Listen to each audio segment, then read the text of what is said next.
Good morning, my name's Lucy Crittenden, and I'm the Director of Operations for an organisation that arranges volunteering in this part of the country. I'm hoping I can persuade one or two of you to become volunteers yourselves. Let me start by briefly explaining what we mean by volunteering. Volunteers are teenagers and adults who choose to spend some time unpaid helping other people in some way. Most volunteers devote 2 or 3 hours to this every week, while a few do much more. The people they help may have physical or behavioural difficulties, for example.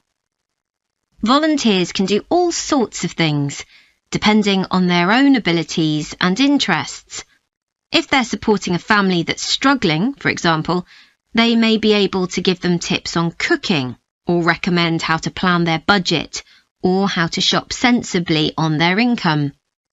They might even do some painting or wallpapering, perhaps alongside any members of the family who are able to do it. Or even do some babysitting, so that parents can go out for a while. The benefit from volunteering isn't only for the people being helped.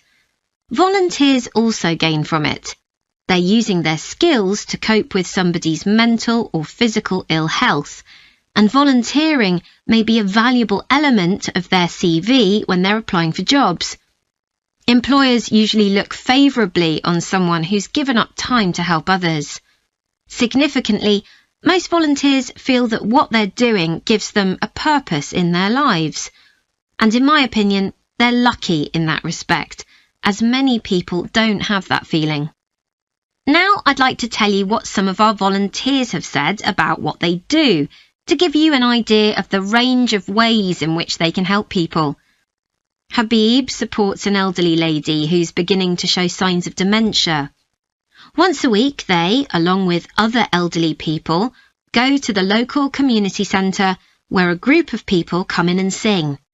The songs take the listeners back to their youth, and for a little while they can forget the difficulties that they face now.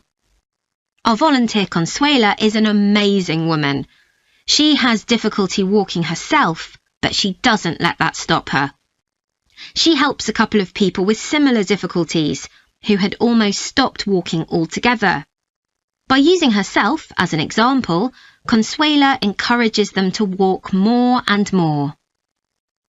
Min visits a young man who lives alone and can't leave his home on his own, so he hardly ever saw anyone. But together they go out to the cinema or to see friends the young man hadn't been able to visit for a long time. Tanya visits an elderly woman once a week. When the woman found out that Tanya is a professional dressmaker, she got interested. Tanya showed her some soft toys she'd made, and the woman decided to try it herself. And now she really enjoys it and spends hours making toys. They're not perhaps up to Tanya's standard yet, but she gains a lot of pleasure from doing it. Alexi is a volunteer with a family that faces a number of difficulties.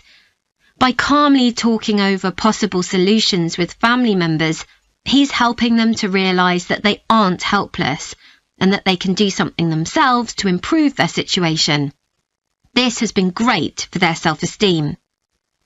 And the last volunteer I'll mention, though there are plenty more, is Juba. She volunteers with a teenage girl with learning difficulties who wasn't very good at talking to other people.